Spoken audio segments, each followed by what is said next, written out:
My name is Iris Tremaine, and I just turned 18. At my birthday party last night, my dad pulled me aside and whispered, "When this is over, you're going to sign some papers for Uncle Wade. Just a formality." I smiled. I nodded. Then I walked into the kitchen, opened my laptop, and quietly transferred my entire multi-million-dollar inheritance from my grandparents into an irrevocable trust, just as a precaution. The next morning, my parents and my younger sister found out that the cabin, the savings, the investments, everything, was locked behind a legal wall they couldn't touch. My dad turned white. My uncle, who had already signed a deal to sell property he never owned, called a lawyer. Before I tell you what happened next, please hit like and subscribe. Drop your city and local time below. I love knowing where you're listening from.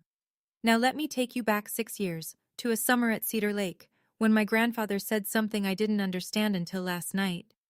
The summer I turned 12, my grandfather Harold Tremaine picks me up in his truck and drives me 40 minutes to Cedar Lake. The cabin sits back from the water, surrounded by white pines so tall they block the afternoon sun. The porch sags on one side. The screen door doesn't latch right. It smells like wood smoke and old books and something sweet I can never quite name. "Grab the other end," Grandpa says, lifting a fence rail. I do. We spend the morning replacing 3 rotted posts along the south side. He doesn't rush me. He shows me how to check for soft spots by pressing my thumb into the grain. If it gives, it's done. Inside, Grandma Vivian has iced tea and 2 sandwiches waiting on the kitchen table, the one Grandpa built himself the year they got married. She's reading on the porch when I come out, and she pats the chair beside her. We sit and watch the lake until the light turns gold. "This cabin stays in the family," Grandpa tells me that evening, wiping sawdust off his hands. "But family isn't always blood, Iris. Family is whoever shows up." I don't fully understand what he means. I'm 12. I think he's being poetic. He isn't. That whole summer, I come back to Cedar Lake every weekend. I learn where the water heater leaks, which window sticks, how to bleed the radiator in October. Grandma teaches me to organize the bookshelves by color because it makes the room feel warmer. Grandpa shows me the property line markers, old iron stakes he hammered in himself. I don't know then that my grandfather is already talking to a lawyer about exactly this place, about exactly me. Back home, the air is different. Our house in Ridgemont is fine. 3 bedrooms, a yard that needs mowing, a garage my dad uses as an office for his building supply store. Fine. Not warm, just fine. My sister Kelsey is 10, and she has the bigger bedroom. Redecorated last spring, lavender walls, a desk lamp that costs more than my entire bookshelf. My room still has the carpet from the previous owners. At dinner, my dad brings up the cabin. "Dad's place is just sitting there losing value," Greg says, cutting his steak. "Property taxes alone are killing us. We should sell it, reinvest." My mom nods. "Makes sense." "Grandpa said the cabin stays in the family," I say. Greg laughs. Not a mean laugh. Worse, a dismissive one. "You were 12, Iris. He was being nice." Nobody asks me anything else. The conversation moves to Kelsey's debate trophy. Regional finalist, very impressive, and Denise has already framed the certificate. "I won the district science fair 2 weeks ago. The ribbon is still in my backpack." After dinner, I clear the plates. On the counter, half hidden under a grocery list, there's a glossy flyer. Ridgeline Development. Lakefront lots, premium prices, now acquiring. There's a handwritten phone number in the margin. I don't know whose handwriting it is, not my dad's. I put the flyer back exactly where I found it. Upstairs, I sit on my bed and think about Grandpa's kitchen table. The one he built with his hands. The one where Grandma sets my sandwich without asking what I want, because she already knows. I think about the flyer downstairs. Someone is already measuring my grandparents' home in dollar signs. Grandpa Harold dies 2 years later. I'm 14. The funeral is on a Tuesday. Gray sky, damp grass, folding chairs that sink into the lawn. I sit in the second row holding his handkerchief. Blue plaid, frayed at the edges, smelling faintly of pine. At the reception, I notice Greg and his brother Wade standing by the dessert table, not eating. Talking low. Wade has a folder tucked under his arm. Greg keeps nodding. I catch one sentence from Wade. We should move on this before probate gets complicated. They're talking about the cabin, at the funeral. I say nothing. I'm 14. I have no power, no voice, and no idea that my grandfather already accounted for this exact moment. 2 years pass. I'm 16. Grandma Vivian gets sick in March and is gone by June. She holds my hand the last time I visit, her grip surprisingly firm. "The cabin is yours, Iris," she whispers. "Don't let them take it. Promise me." "I promise, Grandma." She squeezes once and closes her eyes. After the funeral, another gray day, same folding chairs. Greg sits at our kitchen table and says to Denise, "Now we can finally sort out the property." He says it with relief, like something heavy has lifted. That same evening, Wade calls. I hear Greg on the phone in the garage, pacing. "Yeah, no, I agree. Let's get it moving." His voice is lighter than it's been in weeks. I'm standing in the hallway holding a glass of water, and I realize something that sits in my chest like a stone. My grandmother's death isn't a loss to them. It's a clearance. I don't cry that night. I make a different kind of decision. I just don't know how to act on it yet. Between 16 and almost 18, the cabin becomes my quiet rebellion. Every Saturday morning, I drive out to Cedar Lake in the used Honda I bought with babysitting money. I patch the porch screen. I replace the weather stripping on the back door. I sweep pine needles off the roof because Grandpa taught me that's how leaks start. At home, the conversations shift. The cabin stops being Grandpa's place and starts being the family property. Greg says this at dinner like it's always been true. Wade shows up more often now, every other Sunday, sometimes with manila folders, sometimes with a laptop open to real estate listings. I try once. "What about Grandma's wish? She wanted me to keep it." Denise puts down her fork gently, the way she does before correcting Kelsey's homework. "Your grandma was emotional at the end, sweetie. This is business." Business. That's the word they use for everything that used to be love. By 17, Greg starts being more direct. "When you turn 18, we'll figure this out as a family." The way he says family, I know it means my way. One November afternoon, alone at the cabin, I'm clearing out the hall closet. Behind a stack of old quilts, I find a sealed envelope in Grandma Vivian's handwriting. My name on the front. Inside, a single business card. Margaret Caldwell, attorney at law. Below her name, printed in small type, Tremaine Family Trust. My hands shake, not from fear, from recognition. Grandma left this here for me to find. She knew I'd be the one cleaning out closets, not Greg, not Wade, me. I slip the card into my wallet. I don't call, not yet. 3 months before my 18th birthday, Margaret Caldwell calls me first. The call comes on a Thursday evening in February. I'm in my room doing calc homework when my phone shows an unknown number with a local area code. "Iris? This is Margaret Caldwell. I was your grandparents' attorney." Her voice is steady, professional, and careful, like someone who's rehearsed this opening. "I need to speak with you before your birthday. There are things you need to know, and there isn't much time." She tells me to meet her the following Saturday at her office downtown. Alone. I go. Margaret Caldwell is in her late 50s, silver-haired, with reading glasses on a chain around her neck. Her office is small, organized, and smells like old paper and coffee. She sits across from me and opens a folder. "Your grandparents hired me 6 years ago," she says. "They established an irrevocable trust, the cabin, a savings account, and an investment portfolio.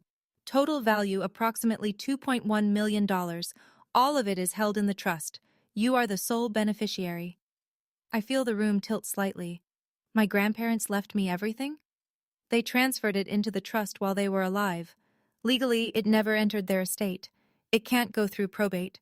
Your father and uncle have no claim. She slides a document across the desk, a summary of the trust, my name on the second line. "The title to the cabin was recorded under the trust at the county recorder's office 6 years ago. Your father doesn't know that." "Why didn't they tell him?" Margaret pauses. "Your grandfather said, and these are his words, 'My sons will sell that cabin before the funeral flowers wilt.'" The room is quiet. I stare at the paper with my name on it. "There's something else," Margaret says. "Someone has been making inquiries at the county recorder's office about the cabin's title, within the last month." I start paying attention after that meeting. Not suspiciously, just quietly. The next Sunday, Wade comes over for dinner. Afterward, he and Greg disappear into the garage. The door is open a crack, not enough to see, but enough to hear. Wade's voice. I already signed the purchase agreement with Ridgeline, $450. But we need the title clean before closing. Greg. How do we get it clean? Quit claim deed. Dad's gone, mom's gone. We're the legal heirs. We quit claim the property to ourselves, record it, and sell. Is that legal? It's a standard real estate transfer between heirs. Nobody's going to question it. A pause. Then Greg, quieter. What about Iris? My chest tightens. Wade's answer comes fast, like he's already thought about it. She's 17, Greg. She can't do anything. And by the time she's 18, the sale goes through. Done deal. She'll be upset. She'll get over it. We'll give her a cut. 50 grand for college. She should be grateful. I step back from the garage door. My hands are cold. Wade has already signed a purchase agreement, $450,000, with a development company, for a cabin he doesn't own, on land held in a trust he doesn't know exists. That night, I sit on my bed and text Margaret 2 words. They're accelerating. Her reply comes in 3 minutes. I expected that. Come see me Saturday. We'll prepare everything you need. I close my phone and stare at the ceiling. In the next room, Kelsey is watching a show, laughing at something. Downstairs, my parents are loading the dishwasher, talking about weekend plans like nothing is happening. And in the garage, somewhere in Wade's folder, there's a contract that's already worthless. He just doesn't know it yet. Saturday. Margaret's office.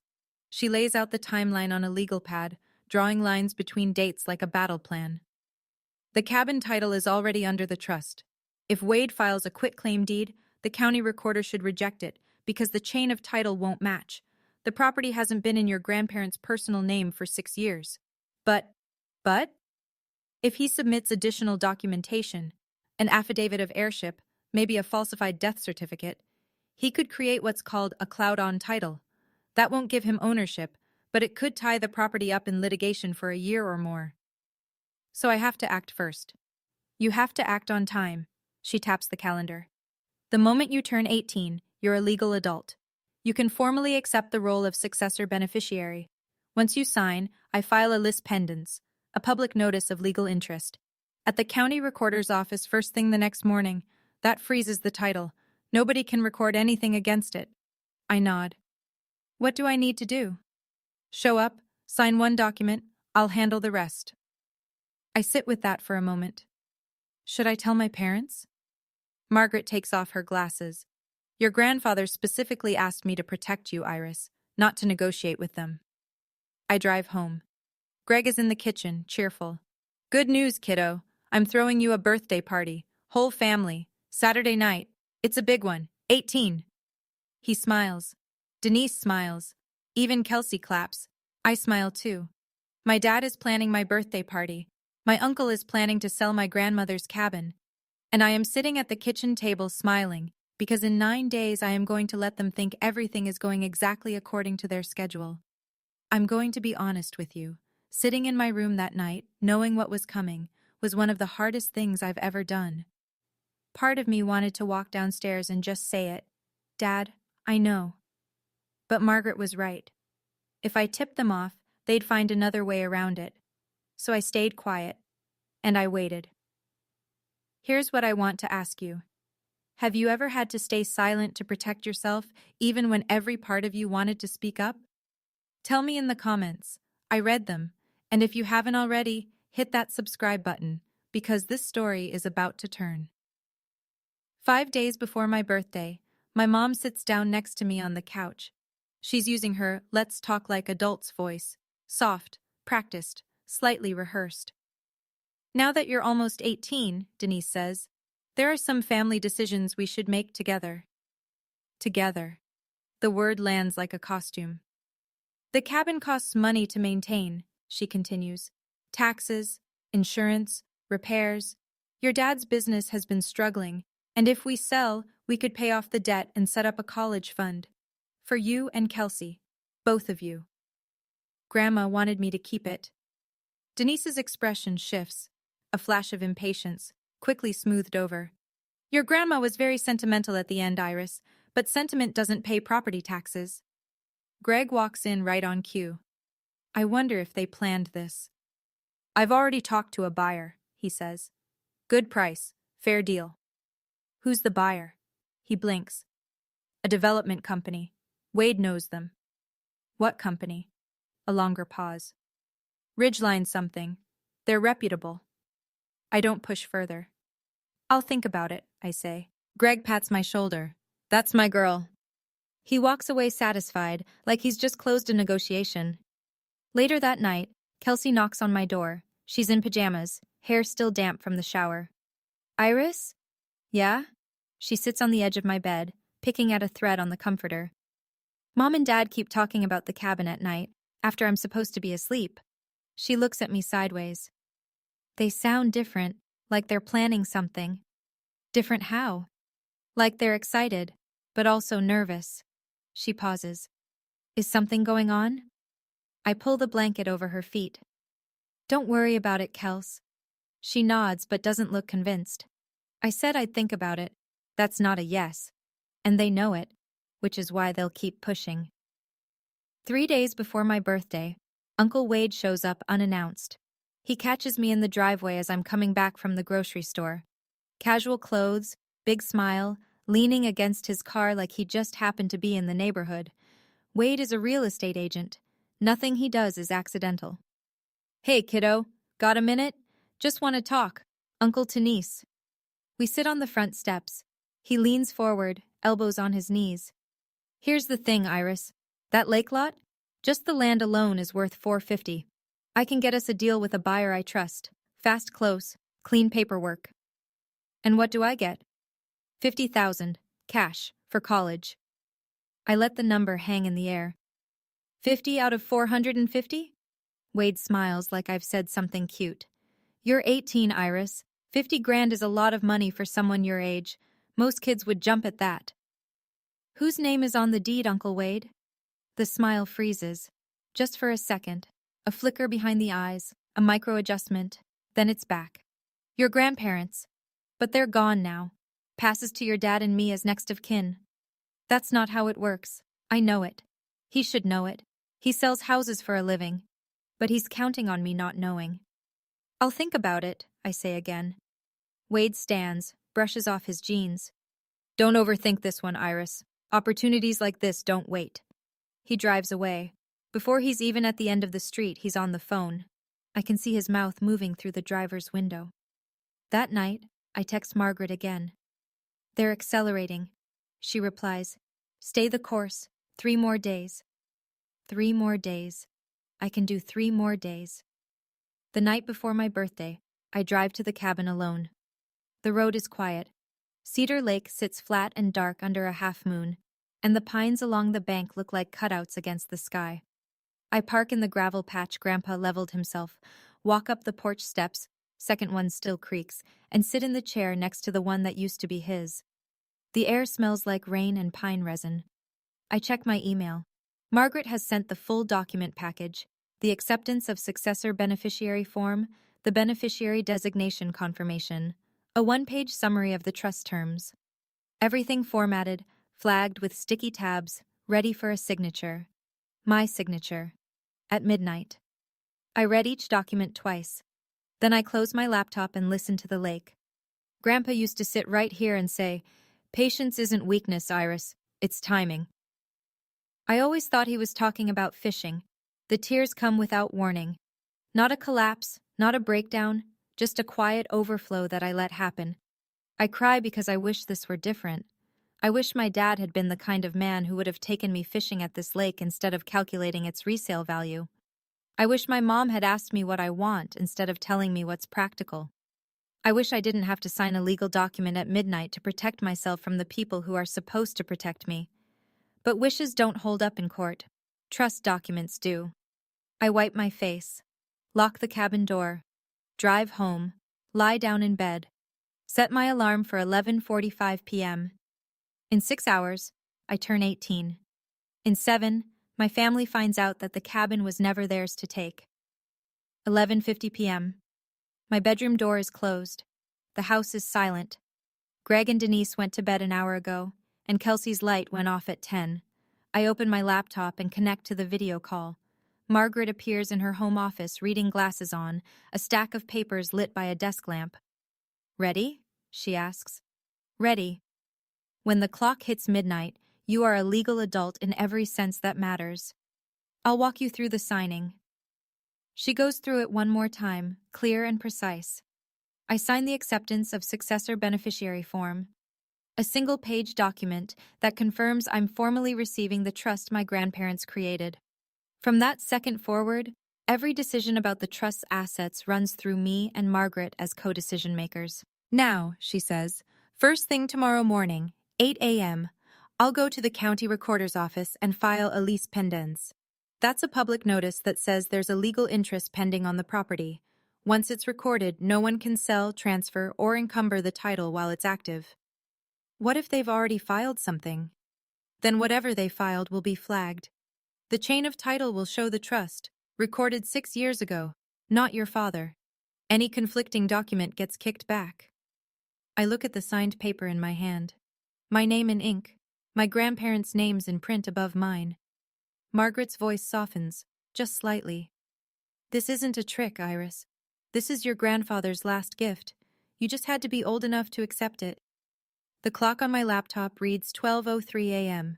I'm 18.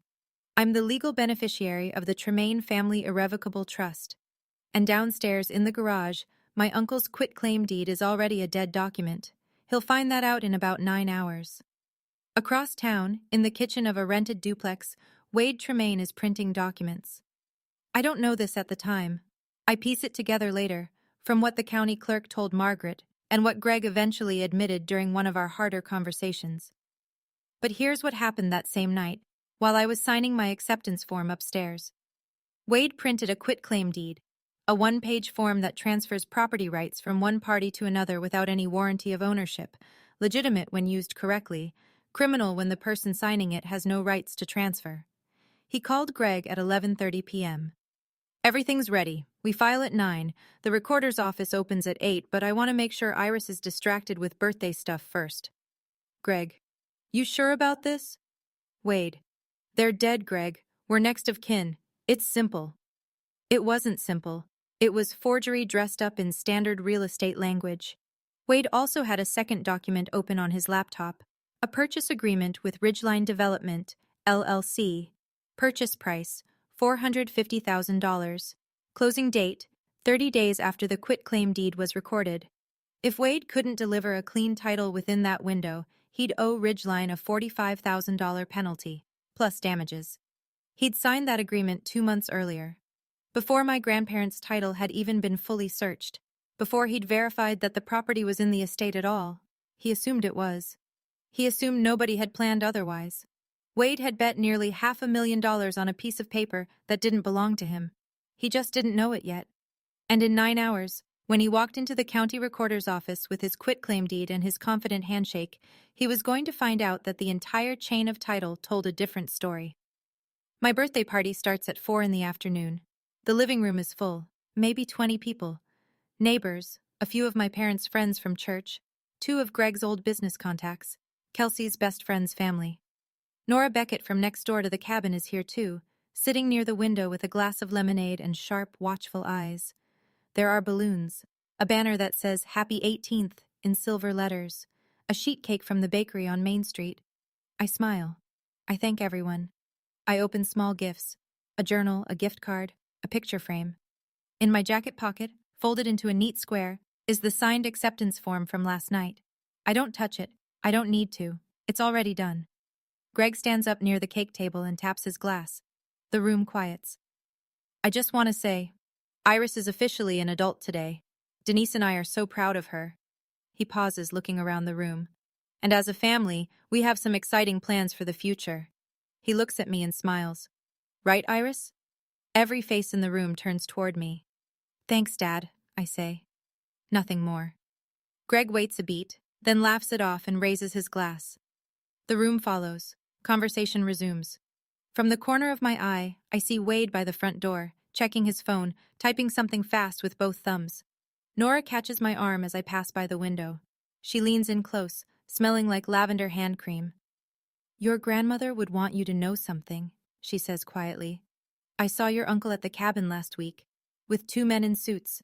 They were walking the lot line with a measuring tape." Wade brought the buyers to the property before he even had the title. That's how confident he was. After the cake is cut and the plates are passed around, Greg stands again. This time his voice is louder, more deliberate, the voice of a man who's been waiting for an audience. "Before we wrap up, I want to share something with everyone." He puts his hand on Denise's shoulder. "Our family has been going through a tough time financially. Some of you know about the store. It's been hard." Sympathetic murmurs. "But Harold and Vivian, my parents, they left us something. The cabin out at Cedar Lake. And as a family, we've decided to sell it, to secure everyone's future.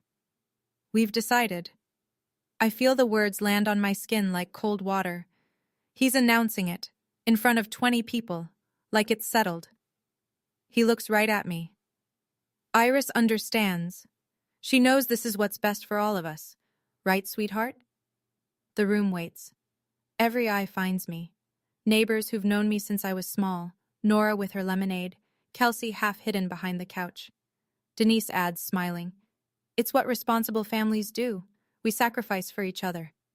I set my fork on my plate. The clink is the only sound in the room. "I never agreed to sell the cabin, Dad." Greg's smile stays fixed, but the muscles around his jaw tighten. "She's kidding. Birthday nerves." "I'm not kidding." Wade steps forward from the doorway. "Come on, Iris. This isn't the time or place." I pick up my glass of water, take a slow sip, and set it down. "You're right, Uncle Wade. This isn't the time."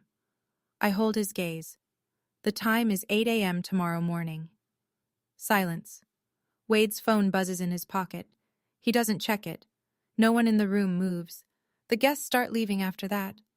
Polite goodbyes, tight smiles, the kind of exit people make when they can feel a storm building inside someone else's house. Within 30 minutes, the living room is down to family, Nora, and 2 neighbors who seem unsure whether to go or stay. Denise waits until the front door closes behind the last near stranger, then turns on me in the kitchen.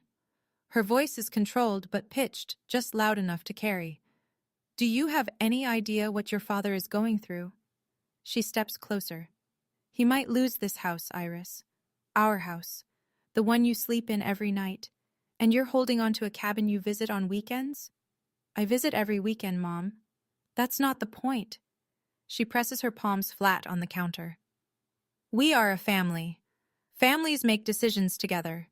And if you loved this family, you wouldn't need a lawyer to tell you what to do." The room goes still. I stare at her. "How do you know about a lawyer?"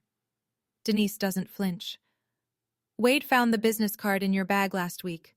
Margaret Caldwell." "Who is she, Iris?" My stomach drops. Not from fear, but from the realization that they've been going through my things, searching for something they could use. Before I can answer, Nora Beckett's voice cuts through from the kitchen doorway, even and firm.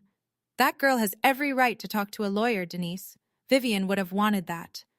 Denise wheels around. "This is a family matter, Nora, please." Nora doesn't move. She looks at me, then back at Denise. "Vivian was my friend for 40 years. I think I know what she wanted." The silence between them could crack glass. I don't say another word. I don't need to. Not yet. Nora leaves.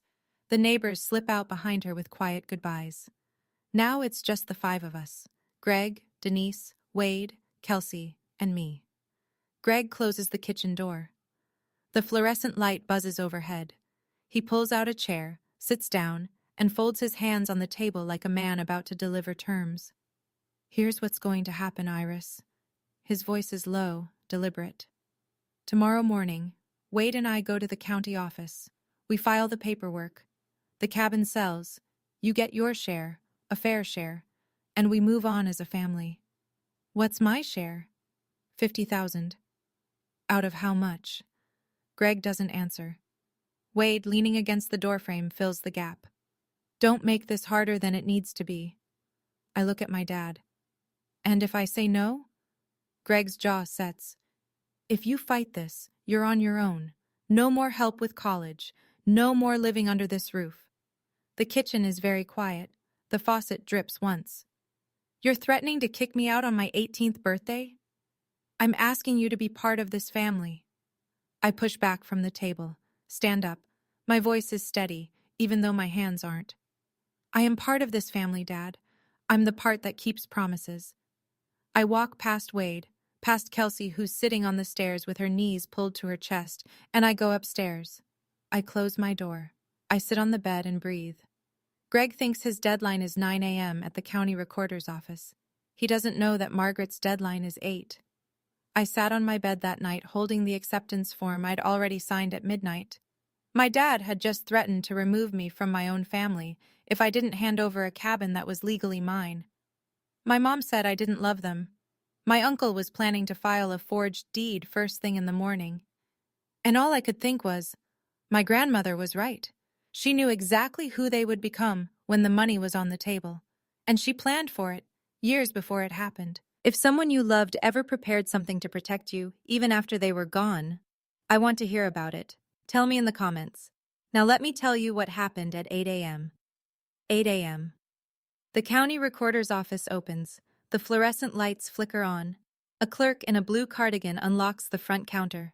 Margaret Caldwell is the first person through the door. She's wearing a gray blazer and carrying a leather folder. She approaches the counter, presents 2 documents, a certified copy of the Tremaine Family Irrevocable Trust and a lis pendens notice, and asks for them to be recorded against the Cedar Lake property. The clerk reviews the paperwork, checks the existing title records, and stamps it. Recorded. Done. From this moment forward, anyone who pulls the title on the Cedar Lake cabin will see. Notice of pending legal interest. Tremaine Family Irrevocable Trust. Margaret Caldwell, trustee.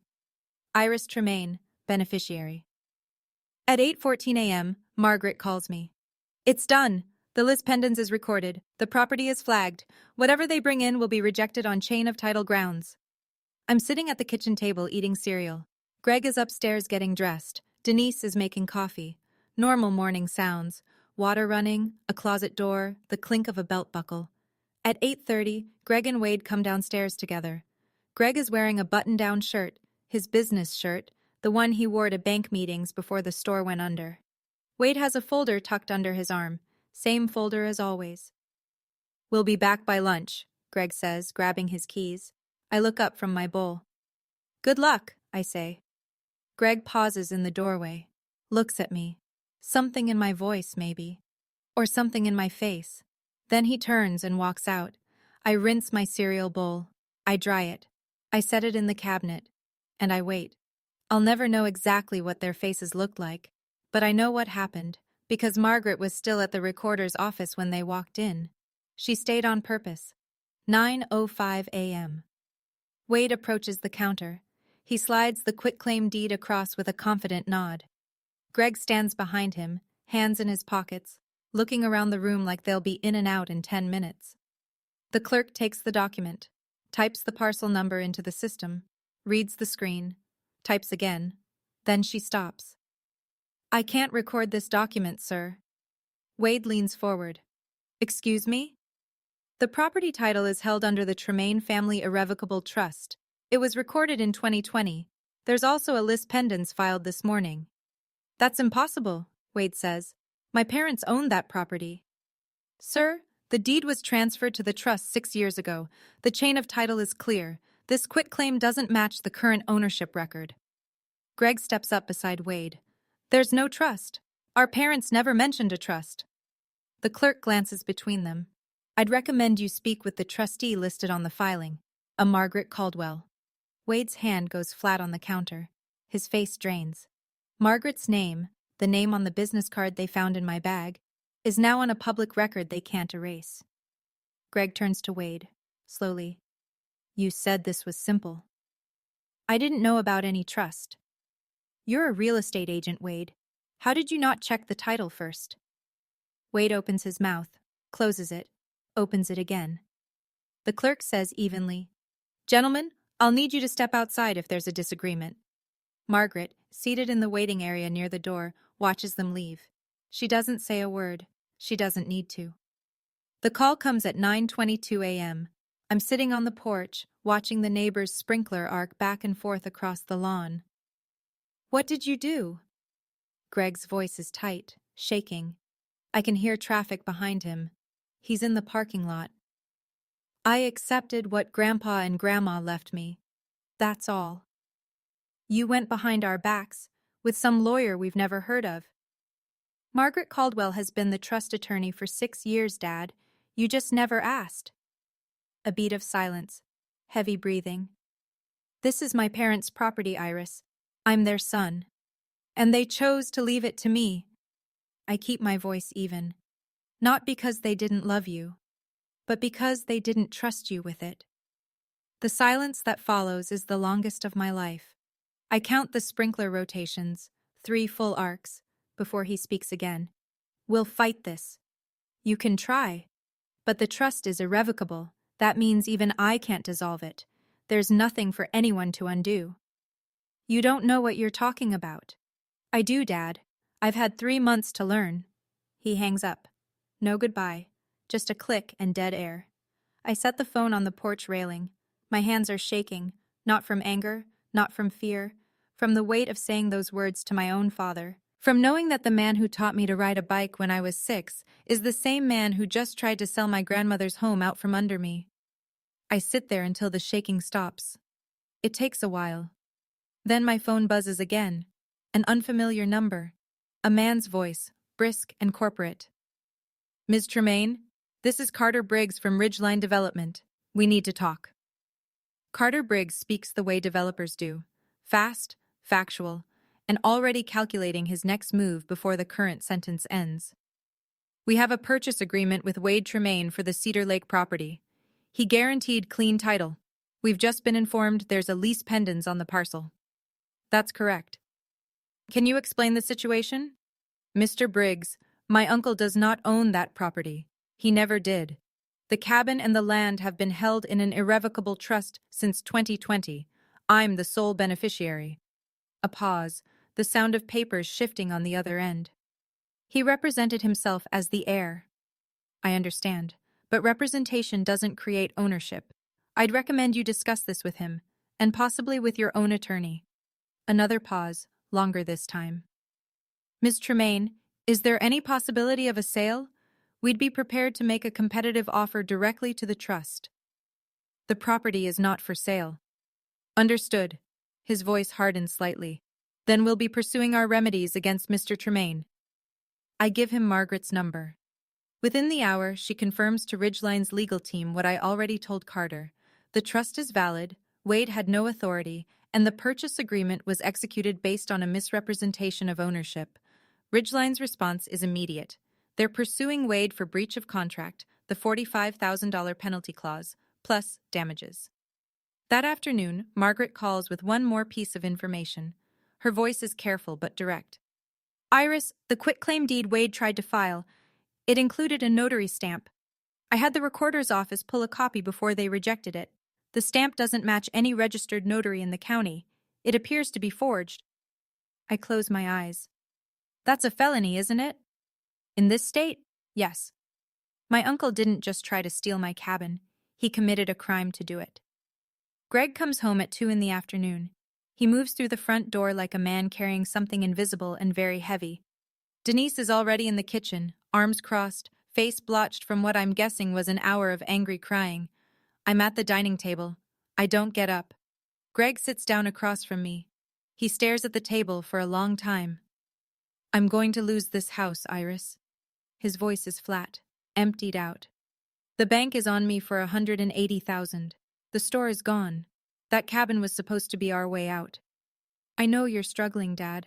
I'm sorry about the business. Then help us.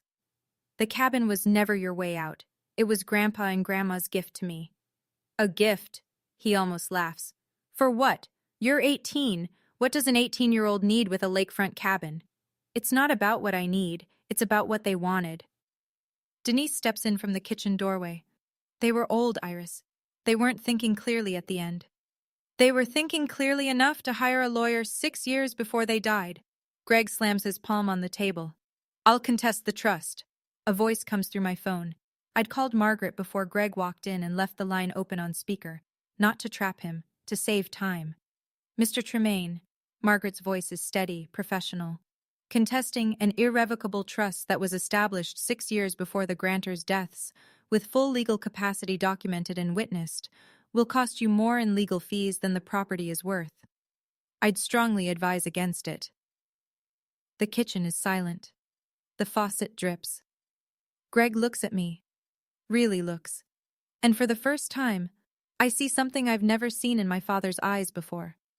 Not anger. Recognition. 2 hours later, Wade calls the house. Greg picks up in the living room. I'm in the hallway, close enough to hear every word through the thin wall. Ridgeline is suing me. Wade's voice is stripped raw. $45,000 in penalties, plus damages. They're saying I committed fraud. Greg's reply is cold. Colder than I've ever heard him. Did you? I thought we owned it, Greg. You're a real estate agent. You do title searches for a living. How did you not check? I assumed. You assumed, and now I'm sitting here with nothing because you assumed. You wanted the money too. But I didn't forge a notary stamp, Wade. A long silence. I didn't forge. I just found a stamp and… That's forgery. You know that's forgery. Wade's breathing gets heavier. I need a lawyer. So do I. Greg pauses. Don't call this house again until you've talked to one. He hangs up. I hear him sit on the couch. The springs creak. Then nothing. I go upstairs. Kelsey's door is open. She's sitting on her bed with headphones around her neck, eyes wide. Is Uncle Wade in trouble? Yeah, Kels, he is. Is Dad? I sit on the edge of her bed. Dad made bad choices, but Uncle Wade made worse ones. She nods slowly, processing it the way 15-year-olds do, not fully understanding but knowing enough to be scared. I go to my room, sit by the window and look out at the street. A dog walker passes. A sprinkler hisses. The world goes on. I don't feel victorious. I don't feel satisfied. I feel like someone who just walked through a fire and hasn't checked yet to see what got burned. Over the next 3 weeks, the consequences fall like dominoes, and each one makes a sound. Ridgeline Development files a civil suit against Wade Tremaine, breach of contract, misrepresentation of title, and demand for the $45,000 penalty plus an additional $60,000 in damages and legal costs. Their attorney sends the complaint by certified mail to Wade's duplex. He signs for it on a Tuesday. The county district attorney's office receives a referral from the recorder's office regarding the forged notary stamp. An investigator is assigned. Wade's real estate license is suspended pending the outcome, which means his income, such as it was, stops. Word travels in a small town. Not because I say anything, I don't.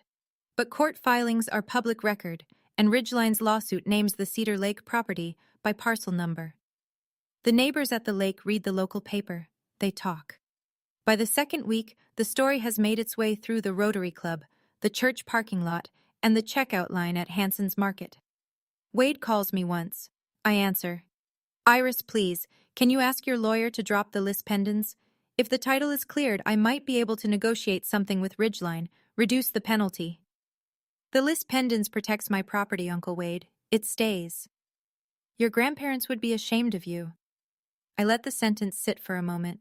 Then I say quietly, my grandparents are the ones who set this up. They chose this. They chose me. So I don't think shame is what they'd feel. He hangs up. I set my phone down and look at the wall. There's a framed photo of Grandpa Harold on my desk. The one from the summer I was 12, both of us standing by the fence we fixed. I leave it where it is. Greg doesn't contest the trust. Margaret was right. The legal fees alone would bury him, and the case would go nowhere. An irrevocable trust established by mentally competent grantors, witnessed, notarized properly, and recorded years before their deaths, is about as airtight as estate law gets. Instead, Greg does what he should have done 2 years ago. He sells the building supply store, at a loss, but enough to negotiate a repayment plan with the bank. The house stays, barely. The savings don't. Denise goes back to work for the first time in a decade. She takes a position at a pharmacy on Lincoln Avenue, the same chain where she worked before Kelsey was born. She doesn't talk about it much. When neighbors ask, she says she wanted to stay busy. Nobody believes that, but nobody pushes. The town knows. Not every detail, but enough. Harold Tremaine's sons tried to sell his cabin, and the granddaughter stopped them. That's the version that circulates at the diner, at PTA meetings, at the gas station on Route 12.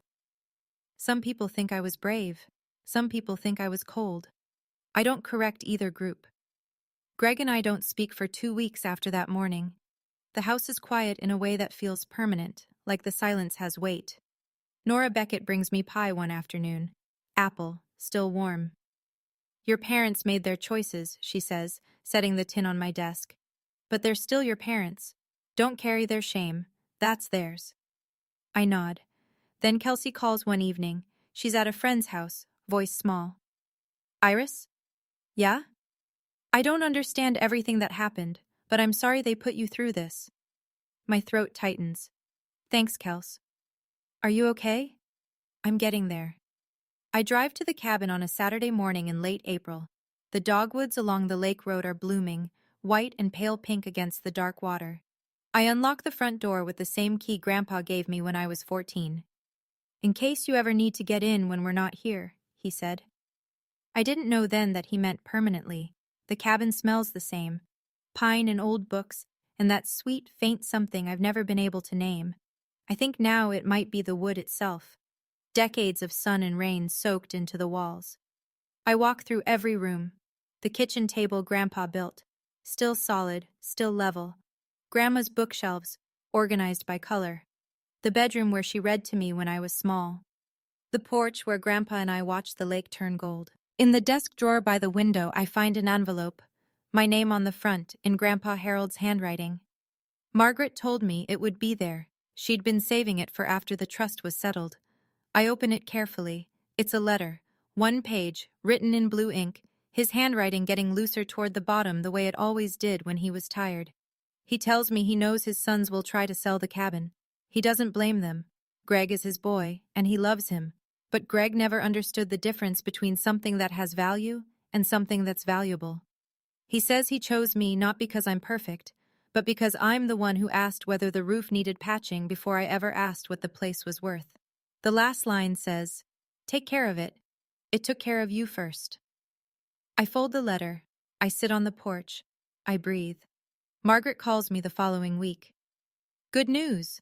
The list pendants can be withdrawn now that there's no active threat to the title. Once it's cleared, the property record will show the trust as sole owner. Clean, no encumbrances, no clouds. And Wade? He settled with Ridgeline, paid the $45,000 penalty out of a personal loan. The deal is dead. As for the forged notary stamp, the district attorney's office is reviewing the case. He could face a misdemeanor charge, possibly a felony depending on how the investigation goes. And his license? Suspended indefinitely. He can petition for reinstatement, but not while there's an active criminal referral. I sit with that for a moment. I don't feel satisfaction. I feel the kind of exhaustion that comes after a long illness. Not sick anymore, but not quite well either. There's one more thing, Margaret says. In the trust documents, your grandparents designated a separate educational fund, $50,000, earmarked specifically for your college expenses. It's been accruing interest for 6 years. The current balance is just over $58,000. My eyes sting. $50,000. The same number Greg offered me as my share of the sale. The same number Wade dangled like a bribe. My grandparents had already set it aside. Quietly, without telling anyone. Iris, are you there? Yeah. My voice cracks, just barely. I'm here. Your grandparents would be proud. I just kept a promise, Margaret. I enroll at Ridgemont Community College that week, environmental science, with a minor in forestry. The campus is 20 minutes from the cabin, closer than my parents' house. I fill out the housing forms. Under current address, I write the cabin's address for the first time. It feels like coming home, because it is. I ask Greg and Denise to meet me at the coffee shop on Birch Street. Neutral ground. Not the house, not the cabin. Somewhere public, somewhere calm. They arrive together. Greg is wearing a flannel I haven't seen in years. One of Grandpa's, I realize. Denise has her purse clutched tight against her side, the way she holds things when she's nervous. We order. I wait until the cups are on the table. I love you, I say. Both of you. I need you to know that, because what I'm about to say might not sound like it. Denise's jaw tightens, but she nods. The cabin is not for sale. Not now. Not ever. I won't be made to feel guilty for keeping a promise I made to Grandma. A promise she trusted me to keep because she didn't think anyone else would. Greg stares into his coffee. I'm not cutting you out of my life, I continue. But if we're going to have a relationship, it has to be built on respect. Not on what I can give you financially. Not on guilt. Not on the idea that I owe you something because you're my parents. Denise starts to speak. We just wanted what was best for... Then start by being honest about what happened. You tried to sell something that wasn't yours. You threatened to kick me out. You went through my bag. She closes her mouth. Greg still hasn't looked up. When he finally speaks, his voice is rough. I don't know how to fix this. You don't have to fix it today. I stand. I leave enough cash for all 3 coffees. I'll call you Sunday. He nods. One small nod. I walk out into the sunlight. It's the most I can hope for right now. And that's enough. Kelsey shows up at the cabin on a Sunday afternoon in May. She's carrying a pizza box and wearing the same oversized hoodie she's had since 8th grade. I brought lunch, she says. Hope you like pepperoni. Always. We sit on the porch with paper plates on our laps and the pizza box between us. The lake is still. A heron stands in the shallows near the dock, perfectly motionless, waiting for something below the surface. Kelsey eats slowly. She's not here for pizza. I didn't know about any of it, she says finally. Mom and Dad never told me. I know. Was I part of the problem? I look at her. 15, thin-shouldered, still growing into the shape of whoever she'll become. She didn't choose any of this. She didn't ask to be the favorite. She didn't know the attention they gave her was taken from somewhere else. You were a kid, Kels. We both were. She nods, pulls a piece of cheese off her slice and sets it on the edge of her plate. It's really beautiful here, she says, looking out at the water. Grandma used to say the same thing every single time she sat in that chair. Kelsey glances at the empty chair next to mine, Grandpa's chair, the one with the armrest he sanded smooth. Can I come back sometimes? Anytime. She leans her head against my shoulder, just for a moment. Then she sits up and takes another bite. We don't talk about our parents. We don't talk about trusts or lawsuits or forged documents. We talk about her school project, about the heron, about whether the dock needs new planks this summer. The cabin didn't just protect property, it made space for something new to start. Early June. 6 a.m. I'm on the porch with a cup of coffee, watching the mist lift off Cedar Lake. The pines are sharp against a pale sky. A loon calls somewhere out on the water. 2 long notes, then silence. I didn't win against my family. There's no winning when the people who hurt you are the people who were supposed to protect you. You don't get a trophy for surviving something that should never have happened in the first place. But I kept a promise. And for the first time in my life, I'm standing somewhere that belongs to me. Not because I fought for it, but because 2 people loved me enough to plan for exactly this. They saw the storm before I did. They built the shelter before I knew I'd need one. My grandparents couldn't stop my parents from being who they are. They couldn't make Greg less desperate, or Denise less afraid. They couldn't keep Wade from chasing money that wasn't his. But they could make sure I had ground to stand on. Literally. I think about the letter in the drawer, about Grandpa's words, the difference between something that has value and something that's valuable. This cabin has both. But only one of them can be measured, and my family spent 2 years focused on the wrong one. I sip my coffee. The mist clears. The lake turns blue. If you're listening to this and you feel like nobody's in your corner, I want you to hear me. Sometimes the people who protect you aren't the ones standing in front of you. Sometimes they planned for you years ago, quietly, without telling anyone. And sometimes all you have to do is show up, sign the paper, and keep the promise. Peace doesn't come from revenge. It comes from standing on something solid and knowing you built your life on it. That's my story. If it made you feel something, anger, relief, hope, or even just a little less alone, Then it did what I hoped it would. Now I have a question for you. If you could protect one thing in your life, a place, a person, a promise, what would it be? Tell me in the comments. I read every one. And if this story stayed with you, share it with someone who needs to hear it. If you haven't subscribed yet, I'd love to have you here for the next one. Check the description for more stories like this. I'll see you next time.